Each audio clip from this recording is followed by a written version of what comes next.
মুখ্যমন্ত্রী রাজ্যে তিনি যে কোনো জায়গায় যেতে পারেন। আমরা ভারতীয় হিসেবে প্রত্যেকের জায়গায় যেতে পারি, এটা নিয়ে কোনো সমস্যা নেই।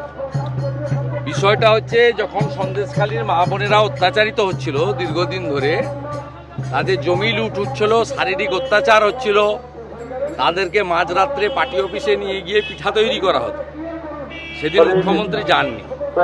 একজন মহিলা হিসেবে তার যে কর্তব্য করা উচিত ছিল সেটা তিনি করেননি।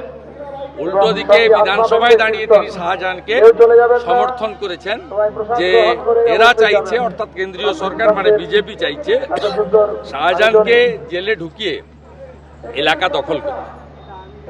সন্দেশখালীর মানুষ মুখ্যমন্ত্রী এবং তার দলকে গত লোকসভা নির্বাচনে রিজেক্ট করেছে। রেখা পাত্র ৭,০০০ ভোট লিড পেয়েছে সন্দেশখালীতে।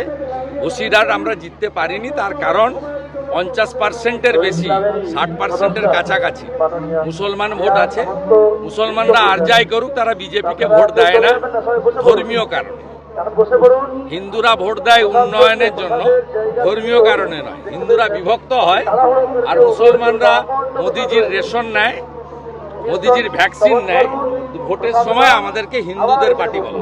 সুজয় মাস্টার তৃণমূলে যোগদান করেছেন, সুজয় মাস্টার উনি টিএমসি, উনি লোকসভা ভোটেও টিএমসি করেছেন।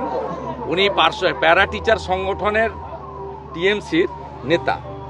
তিনি আমাকে 5 দিন আগে একটা হোয়াটসঅ্যাপ মেসেজ করেছেন, আমার কাছে গোছানো আছে। বলেছে আমি চাপে পড়েছি। আমি ওনাকে বলেছি আপনি নিজের সিদ্ধান্ত নিতে পারেন, তবে হিন্দুদের ক্ষতি হবে এমন কোনো কাজ করবেন না।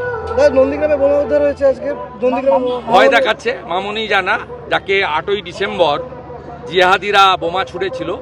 এবং যেহেতু মামনি জানা কলকাতা হাইকোর্টে গেছে, 8ই ডিসেম্বরের বোমা বিস্ফোরণের ঘটনায় এনআইএছে তৃণমূলের 47 জন গুন্ডা জিহাদি আসামি, তারা ভয় দেখানোর জন্য এই কাজ করেছে।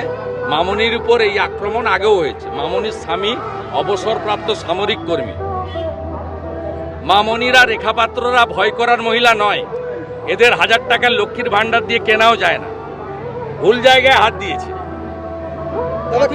নন্দীগ্রামের হিন্দুরা মমতাকে হারিয়েছে। অভিজিৎ গাঙ্গুলিকে 8000 ভোটে লিড দিয়েছে নন্দীগ্রাম থেকে।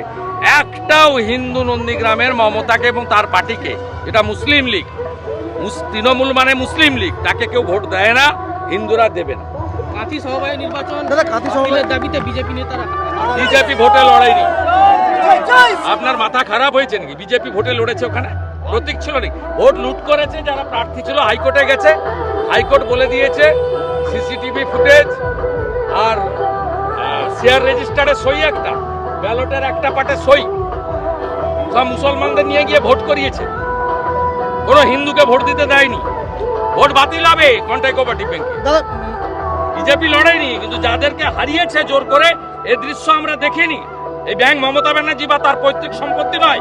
1945 সালে 5 জন স্বাধীনতা সংগ্রামী বানিয়েছিলেন। দাদা শেষ প্রশ্ন, বাতিল হবে, তো ছেড়ে দেওয়ার কোনো সিন নেই। দাদা মালদার গ্রাম পঞ্চায়েত